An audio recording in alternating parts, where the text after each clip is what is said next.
আল্লাহ বলেন, ও গোলাম, তুমি মুমিন যখন তোমার মধ্যে একটা গুণ থাকা লাগবে, তোমার মধ্যে গুণ থাকা লাগবে।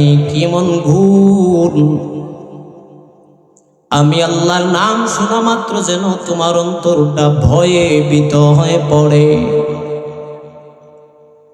অর্থাৎ নামাজ আদায় করো, এই নামাজের বাহাদুরি দিয়ে বান্দা আখিরাতে সার পাওয়া সম্ভব। রমজান মাসে এক মাস রোজা পালন করি, সিয়াম সাধনা করি, এই সিয়াম সাধনা দিয়া আল্লাহর জান্নাতে যাওয়া কোন সম্ভব? নামাজ আমি আদায় করি, রোজা আদায় করি, এই নামাজ এবং রমজানের রোজা দান সদকা যাই করি, ওইগুলো দিয়ে আমি জান্নাত পাবো কোনো গ্যারান্টি নাই। এর কারণ নামাজ আদায় করলাম, নামাজ কবুল হয় কোনো প্রমাণ? কথা কয় না। নামাজ আদায় করি, এই নামাজ আদায় যে করলাম কবুল হলো কোনো গ্যারান্টি নেই। রমজানের রোজা এই এক মাস সিয়াম সাধনা করলাম, কবুল হলো কোনো গ্যারান্টি নেই। দান সদকা করলাম, মসজিদ মাসদার মাদ্রাসার মধ্যে জমি বিক্রি করে টাকা দিয়ে দিলাম, ওই টাকাগুলো আমার আল্লাহর দরবারে কবুল হলো কোনো গ্যারান্টি নেই, কোনো গ্যারান্টি নেই। ও দুনিয়ার মুসলমান ইমানদার, আল্লাহর কথা শুনো। এই জন্য মালিক, দয়ার মালিক জানা দেও গোলাম, আমি আল্লাহর ভয় যখন তুই বান্দার অন্তরের মধ্যে শুরু হয়ে যাবে, আমি মালিকের ভয় যখন বান্দা তোর ভিতরের মধ্যে কাজ করবে, তখন ওই নামাজ আদায় করতে গেলেও মালিকের প্রতি স্মরণ হয়ে যাবে। আর যখন বান্দা আমি আল্লাহর কথা স্মরণ করে নামাজে সাজদা দিবি, যখন আমি আল্লাহর কথা স্মরণ করে বান্দা দান সদকা করবে, যখন আমি আল্লাহর কথা স্মরণ করে করে বান্দা সিয়াম সাধনা করবে, তোর সামনে মানুষ গুনাহ করবে, তোর সামনে মানুষ বেবিচার করবে, আমি আল্লাহর স্মরণ অন্তরে থাকার কারণে কখনো শয়তান ধোঁকা দিতে পারবে না, ঠিক কিনা? আমার পানের ভাইরা, বন্ধুরা, যুবক, এলাকার যুবক হিসাবে বলতে চাই রে বাবা, আল্লাহ কয় বান্দা, ইন্নামাল মুমিনুনা আল্লাযীনা ইযা যুকিরাল্লাহু ওয়াজিলাত কুলুবুহুম, যেই বান্দা আমি আল্লাহর স্মরণ করলে বান্দার কলবের মধ্যে ভয় শুরু হয়ে যায়, ওই বান্দা কোনদিন জেনে শুনে আমি আল্লাহর হুকুমের অমান্য করবে না। কারণ শুধু ভয়, আমি আল্লাহর ভয় এমন নয় যে বান্দা যেই ভয় করলে বান্দা জাহান্নামের কথা স্মরণ হয়, ঠিক কিনা? যেই ভয় মালিকের ভয় শুরু করলে করোনা ভাইরাসের কথা স্মরণ হয়, সেই ভয় করলে বান্দা আযাবার গজবের কথা স্মরণ হয়ে যায়। আল্লাহ কয় মুমিন, এই জন্য যারা যারা ভয় সঠিকভাবে করে, যারা যারা আমি আল্লাহর ভয় অন্তরের মধ্যে ঢুকায়, ওই ভয় অন্তরে নেওয়ার জন্য বান্দা তাকওয়া অবলম্বন করার জন্য তুই বান্দার নাম হয়ে যায় মুত্তাকি।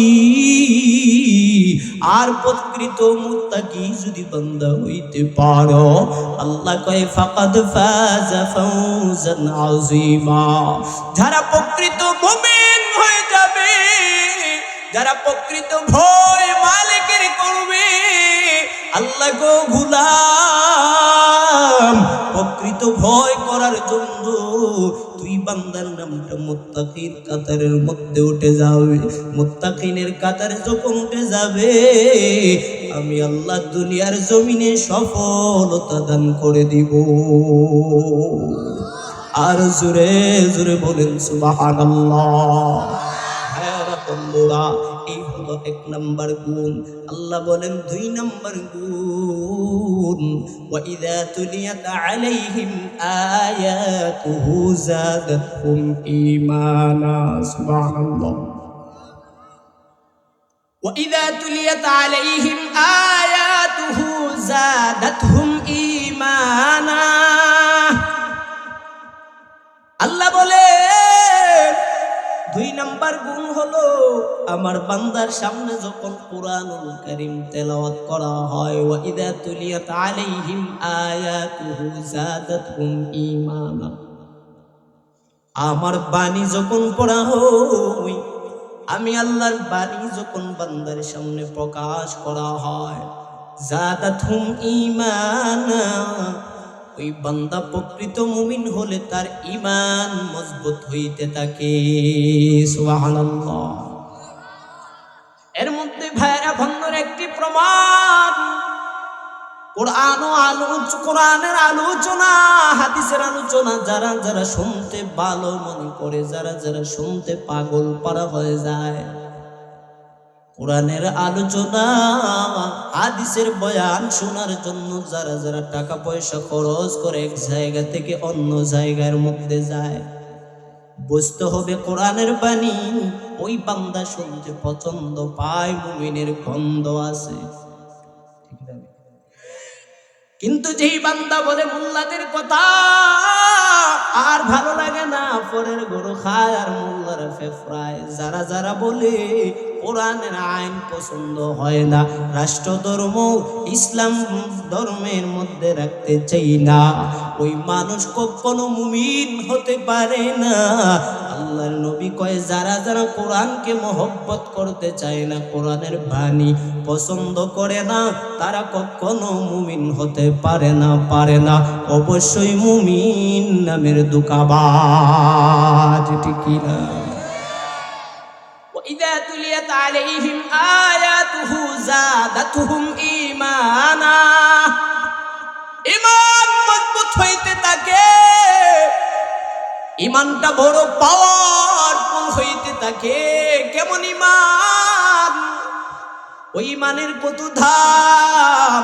আল্লাহ কয় গোলাম, দুনিয়ার বিল্ডিং অট্টালিকা আমি আল্লাহ দেখি না, কার কত বড় পাওয়ার ওইগুলো আমি আল্লাহ নজর করি না, তাকাইও না।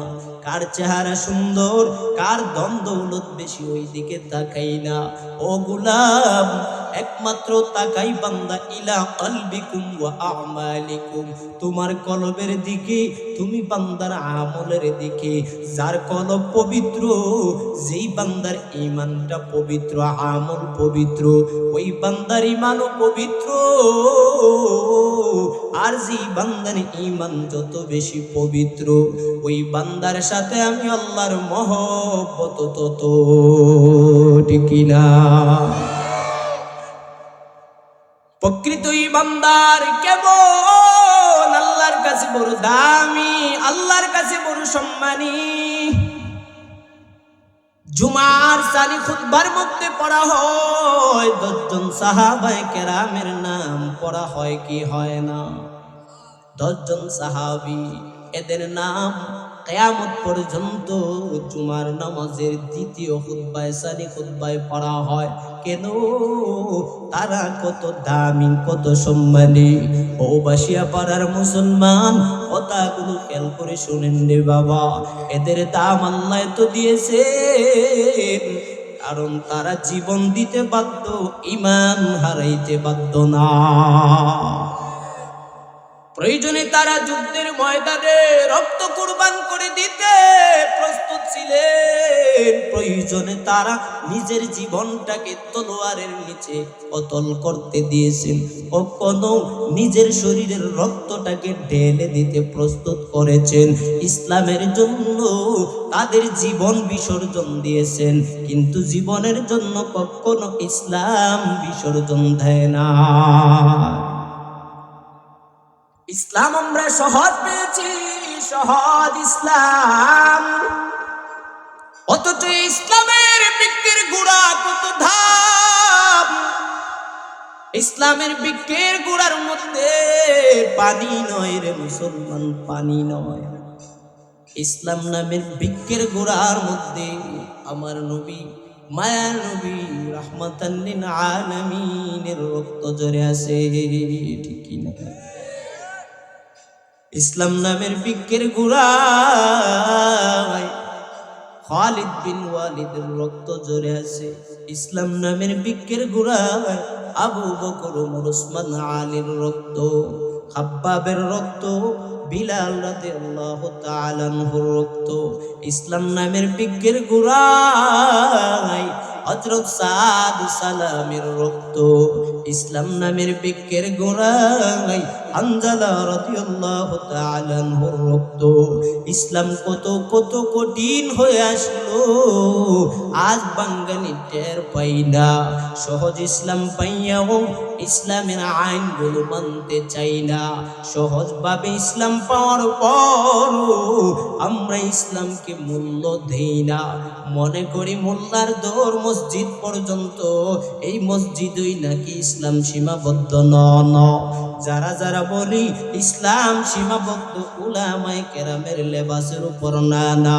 ইসলাম মানি হলো আমার জীবনের প্রত্যেকটা সেকেন্ডে সেকেন্ডে ইসলাম মানার হুকুম রয়েছে, ঠিক কি না? আমি খানা খাবো, এটার মধ্যে ইসলাম আসেনি না নাই? খানার শুরুতে দোয়া আসেনি না নাই? প্রস্রাব পায়খানা করব, আমি হাত ধুতে যাব, এর মধ্যে ইসলামী দোয়া আসেনি নাই? ও মুসলমান, এক কথা হলো মুসলমানের প্রত্যেকটা কদমে কদমে ইসলামের হুকুম রয়েছে। প্রত্যেকটা কদমে কদমে কাইকে কাইকে ইসলামের নিয়ম রয়েছে, শরীয়তের বিধান রয়েছে। কিন্তু মনে করি 5 ওয়াক্ত নামাজ পড়ে আমি খাঁটি মুমিন হয়ে গেলাম। না রে বাবা না, অনেক বান্দা নামাজ পড়ে পাগড়ি লাগায় লাগায় ঘুরে, কিন্তু হাওরে গিয়া আরেক ভাইয়ের জমি কাটে আসেনি না না? তাহলে যারা জমি কাটে, ওই জমির মধ্যে কি ইসলামের হুকুম আসেনি না নাই? তুমি নামাজ পড়ো আর যাই করো, জমি কাইটা কাইটা আরেকজনের হক নষ্ট করো, ও বাবা শেখানো তো ইসলাম বলে আরেকজনের হক নষ্ট করিও না। একটা হলো হকুল্লাহ আর একটা হলো হকুল ইবাদ। ইবাদ মানি বান্দা, হকুল ইবাদ মানি বান্দাদের হক। হকুল্লাহ আল্লাহর হক, দুটার মধ্যে অনেক পার্থক্য। আল্লাহর নবী কয় উম্মত, আল্লাহর হক আল্লাহ চাইলে তোমাকে ক্ষমা করতে পারে। আল্লাহর হক হলো 5 ওয়াক্ত নামাজ, আল্লাহর সমস্ত বিধি বিধান। যদি বান্দা ভুল ক্রমে মানতে পারো নাই, অন্যায় ভাবে অন্যায় জুলুম করে পেল, আল্লাহর হক অমান্য করলে আল্লাহ চাইলে তোমাকে নিজের হক মাফ করতে পারে। কিন্তু হকুল ইবাদ কত দামি! আল্লাহ কয় হকুল ইবাদ, যদি বান্দার হক তুমি নষ্ট করো, আরেক ভাইয়ের হক তুমি যদি খেয়ে আত্মসাৎ করে ফেলো, ওই বান্দা যতক্ষণ ক্ষমা না করবে, ওই বান্দার কাছ থেকে যতক্ষণ পর্যন্ত ক্ষমা না নিবা, কিয়ামত পর্যন্ত আমার মালিক ক্ষমা করবে না। ভাইরা আমার, বন্ধুরা আমার, তাহলে ইসলামের বিধিবিধান মানার দরকার আছে না নাই? যদি মানতে হয়, জীবনে মাদ্রাসায় যারা যাই নাই, আমাদের কি উপায়? আল্লাহ উপায় দেখায় দিয়েছেন। আল্লাহ তাআলা আমাদের জন্য এই কোরআনুল কারীম খানাকে ডিকশনারি হিসাবে বুঝায় দিয়েছেন। ও মুমিন, তুমি যদি ইসলামকে চিনতে চাও, ইসলামের নমুনা আল্লাহ কোরআনের মধ্যে দিয়েছেন। কোরআন তালাশ করো। হুজুর কোরআন পড়তে পারি না, ও বান্দা, কোরআন বুঝানোর জন্য নবীকে আল্লাহ প্রেরণ করেছেন। নবী নাই, সাহাবায়ে কেরাম, সাহাবায়ে কেরাম নাই, তাবিঈ, তবে তাবিঈন, আইম্মা মুজতাহিদিন, পীর আউলিয়া গৌস কুতুব, যারা যারা চলে গেছেন, এখনো উলামায়ে কেরাম আছে না নাই? জোরে বলেন। উলামায়ে কেরাম রয়েছে। ও বাবারা, বন্ধুরা, যদি বুঝতে হয় উলামায়ে কেরামের সোহবতে যাও, উলামায়ে কেরামকে তালাশ করো। কিন্তু আজ নাস্তিক আর মুরতাদের দল, ইহুদির দালালরা, দাদা বাবুর দেশের ভারতীয় চেলারা মোল্লাদেরকে চক্রান্ত করে মারার জন্য চক্রান্ত চালায়। চিনি না নাই ভাইরা আমার, বন্ধুরা আমার, অথচ এই উলামায়ে কেরাম কত দামি। ইন্নাল উলামা ওয়ারাসাতুল আম্বিয়া, নবী বলেন উলামায়ে কেরাম হলো নবীগণের ওয়ারিস, উত্তরাধিকারী। যারা যারা উলামায়ে কেরামকে মহব্বত করলো সে যেন নবীকেই মহব্বত করলো। সুবহানাল্লাহ বাড়ি দিয়া আমার প্রাণের ভাইয়েরা বন্ধুরা, তাহলে 2 নম্বর গুণ হলো আল্লাহর আয়াত যখন শুনবো তখন ঈমানটা মজবুত করা লাগবে। যখন কোরআনুল কারীমের তেলাওয়াত আমরা শুনি ভালো লাগে কি লাগে না? কারণ এই দুনিয়ার জমিনে কত রবীন্দ্রনাথের কবিতা দেখলাম, নজরুল কবির কত কবিতা পড়লাম, একবার দুইবার তৃতীয়বার যদি একই কবিতা পাঠ করে মানুষ আর শুনতে চায় না, ঠিক না বেটি? কিন্তু আল্লাহর কালাম কত দামি, আল্লাহর কালাম কত সম্মানী, আল্লাহর কালামের মধ্যে কত মায়া, কত মধু। যত শোনা হয় যার কণ্ঠ ভালো হয় তাহার কণ্ঠ থেকে কোরআন শুনতে আরো মন চায়, ঠিক কিনা? সুহবতে সালেহ তোরা সালেহ গুনাহ, সুহবতে সালেহ তোরা সালেহ গুনাহ। এক জামানা সুহবতে বা আউলিয়া, বেহতর जो 100 साल तौत बेरिया। ভালো যদি হতে চাও তাহলে সোহবতে যাও। ইসলাম যদি চিনতে চাও, কোরআনের মহব্বত যদি ঢুকাইতে চাও, কোরআন যারা পাঠ করে এদের সাথে ভালোবাসা লাগাও, ঠিক কি না? 3 নম্বর গুণ আল্লাহ বলেন ওয়ালা রাব্বিহিম ইয়াতাওয়াক্কালুন।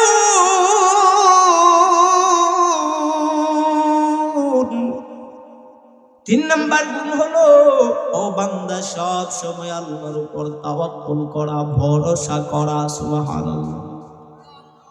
মুমিনের 2 নম্বর গুণ গেল। 3 নম্বর হলো বান্দা সব সময় ভরসা করব কার উপর?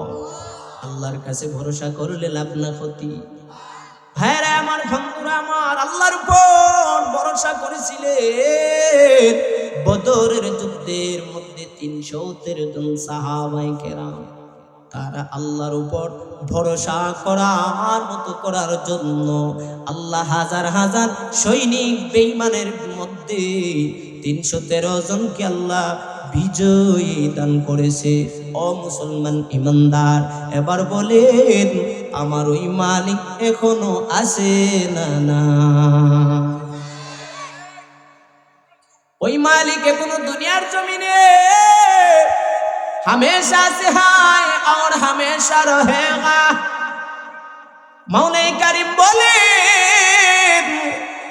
আমি সব সময় ছিলাম, আছি, কিয়ামত পর্যন্ত থাকবো। কুল্লু মান আলাইহা ফান ওয়া ইয়াবকা ওয়াজহু রাব্বিকা যুল জালালি ওয়াল ইকরাম। সব ধ্বংস হয়ে যাবে। ويبقى وجه ربك ذو الجلال والإكرام। কিন্তু তোমাদের রব যিনি বানাইছেন আসমান ও জমিন, চন্দ্র সূর্য, লৌহ কলম, ওই মালিক দুনিয়ায় থাকবে, এছাড়া সব একে একে ধ্বংস হয়ে যাবে। হ্যাঁ রে আমার, তাহলে 3 নম্বর গুণ, ভরসা করবো কার? আল্লাহর উপর ভরসা করেছিলেন নবী পয়গম্বর ইউসুফ আলাইহিস সালাম। বাবারে, কেমন প্রেমের মধ্যে জুলাইখা তারে ঢুকাইছিল, ভরসা করেছিলেন কার উপর? আরো জোরে। ভাইরা আমার, বন্ধুরা আমার, ইউসুফ আলাইহিস সালাতু ওয়াস সালাম কে ভাইরা যুক্তি করে করে বাবা ইয়াকুব আলাইহিস সালাতু ওয়াস সালামের কাছ থেকে আদর করে করে নিয়ে গেল, শেষ পর্যন্ত কূপের মধ্যে ফেলে দিল। ভরসা ছিল আল্লাহ, ভরসা ছিল মালিকের। ইউসুফ নবীরে আল্লাহ তাআলা মুক্তি দিয়ে দিয়ে শেষ পর্যন্ত আজিজ মিশরের ঘরের মধ্যে উঠাইলেন। আজিজ মিশরের ঘরে ওঠার পর ইউসুফ আলাইহিস সালাতু ওয়াস সালামকে দোষী বানানোর জন্য, ধ্বংস করার জন্য, সম্মানহানি করার জন্য জুলাইখা ফাঁদ পেতেছিল, ঠিক কিনা? জুলাইখা যুক্তি করেছিল, ইউসুফ আসো আসো, 7 তালার উপরে তালা বন্দি করে দিলাম, এই তালার ভিতরে আর কেউ নাই, ইউসুফ তুমি আর আমি মনের আশা পূরণ করো। ইউসুফ আলাইহিস সালাতু ওয়াস সালাম টেনশনে পড়ে গেলেন। কোরআনুল কারীমের মধ্যে আল্লাহ সূরা ইউসুফের মধ্যে সুন্দর করে বলেন ইউসুফ আলাইহিস সালাম কই, না না, তোমার হাজবেন্ড আজিজ মিশর আমার মুনি, তিনি তোমায় করলেন, এত মহব্বত করে করে নিজের সন্তানের মতো বাসায় উঠাইলেন। আজ আমি সন্তানের সমতুল্য হয়ে আমার ওই মুনিবের সাথে গাদ্দারি করতে পারি না। ও মুসলমান, জুলাইখা শেষ পর্যন্ত ফাঁদ বাঁধলো তারে নিয়ে গুনাহে লিপ্ত হবে। ইউসুফ বলে না না, ভরসা করেছিলেন আল্লাহর উপর। ও আল্লাহ আমারে বাঁচাও বাঁচাও, এত বড় কঠিন চক্রান্তের মধ্যে পড়ে গেলাম, আল্লাহ আমাকে বাঁচাও। ইউসুফ আলাইহিস সালাতু ওয়াস সালামকে আল্লাহ ব্যবস্থা করে দিলেন। ধর দেওয়া মাত্র আল্লাহ সপ্তম তালার 7টি তালা আল্লাহ খুলে দিয়েছে। ভরসা কার? আরো জোরে। নিস্তালার মধ্যে যাওয়ার পর পিছনে হলো জুলাইখা, সামনে হলো ইউসুফ, আবার নিস্তালা গিয়ে গেটের সামনে আজিজ মিশর।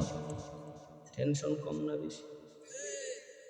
সামনে যখন যাইছে গিয়ে দেখে আজিজ মিশর, জুলাইখার জামাই সামনে, তখন জামাইয়ের সামনে তো বেটি কিছু বাহানা না ধরলে উপায় কথা কইন না, উপায় নেই, এখন কিটা করতাম। শেষ পর্যন্ত জুলাইখা চোখ বড় বড় করে কয়, ও স্বামী তুমি জানো? কয় কি হইছে? কয় দেখো, যেই সন্তানটারে তুমি নিজের ছেলের মতো এত মায়া করে নিয়ে আসছো, তুমি তারে নিজের সন্তানের মতো, গোলামটাকে নিজের সন্তান বানাইছো, আজকে তোমার সেই সন্তানটা তোমার বিবির সাথে কুকাম করতে চায়, আমি দৌড়াইতে দৌড়াইতে নিয়ে আসছি। ও প্রাণের স্বামী, তুমি না দেখলে বিশ্বাস করতাই না। নাউজুবিল্লাহ বাড়ি। ভাইরা আমার, বন্ধুরা আমার, শেষ পর্যন্ত এই জুলাইখার ঘরের মধ্যে একটা শিশু সন্তান ছিল, যেই শিশু সন্তানটা কথা বলার মতো উপযুক্ত ছিল না। আল্লাহ কুদরতিভাবে এই শিশু সন্তানের জবান খুলে দিলেন। হুজুর এসে গেছেন অল্প সময়। শিশু সন্তানটা জবাব দিয়ে বলে, ও আজিজ মিশর, আমার কথা শুনো, তাহলে সব মীমাংসা হয়ে যাবে। ইউসুফ দোষী না জুলাইখা দোষী? ইউসুফ দোষী না জুলাইখা দোষী? ইউসুফ কয় না গো মুনিব, না না, ও জাহাপনা, আমি এমন করি নাই। জুলাইখা রাগান্বিত হয়ে বলে, চুপ থাক, তুই আমার সাথে খারাপ কাজ করতে চেয়েছিলি, যার কারণে আমি দৌড়াইয়া নিয়ে আসলাম। ওই সন্তানে বলে, আজিজ মিশর, আপনার এই পরীক্ষাটা দেখার জন্য একটা যুক্তি হলো, আপনি তাকায় দেখেন ইউসুফের জামা সামনের দিকে ছিঁড়া না পিছনের দিকে ছিঁড়া? আল্লাহু আকবার। যদি সামনের দিকে ছিঁড়া হয় বুঝতে হবে ইউসুফ দোষী, জুলাইখা নির্দোষী। আর যদি পিছনে ছিঁড়া হয় তাহলে বুঝতে হবে ইউসুফ নির্দোষ, জুলাইখা দোষী। তাকায় দেখে সত্যি সত্যি জামা সামনের দিকে একটুকু আঘাত নাই, পিছনের দিকে জামার কোনো চিহ্ন নাই, ছিঁড়ে টুকরা হয়ে গেল। জুলাইখা এবার কয়, না গো স্বামী, না না, আমি কখনো এমন করতে পারি না, করিও না। জুলাইখারে তখন আজিজ মিশর ধমক দিয়া কয়, আর বোঝা লাগবে না, যেই সন্তান কথা বলার বয়স হয় নাই, জবান খুলে গেছে, তুই বুঝে ফেলছি এইটার মধ্যে ষড়যন্ত্র তুমি মহিলা জুলাইখার ছাড়া আর কেউ না। আল্লাহ মুক্তি দিয়ে দিলেন। ওয়া আলা রাব্বিহিম ইয়াতাওয়াক্কালুন। ও মুমিন, সব সময় ভরসা করব কার? আরো দুইটা রয়ে গেছে, আল্লাহ ভবিষ্যতে সময় দিলে বলবো ইনশাআল্লাহ। তাআলা আমাদের সবাইকে কবুল করুন। আমার প্রিয় শ্রদ্ধেয় বড় ভাই হযরতুল আল্লামা হযরত মাওলানা মুফতি রফিক বিন বদরুল হুদা সাহেব, তিনি আসছেন আপনাদের সামনে বয়ান করবেন, সবাই থাকবেন।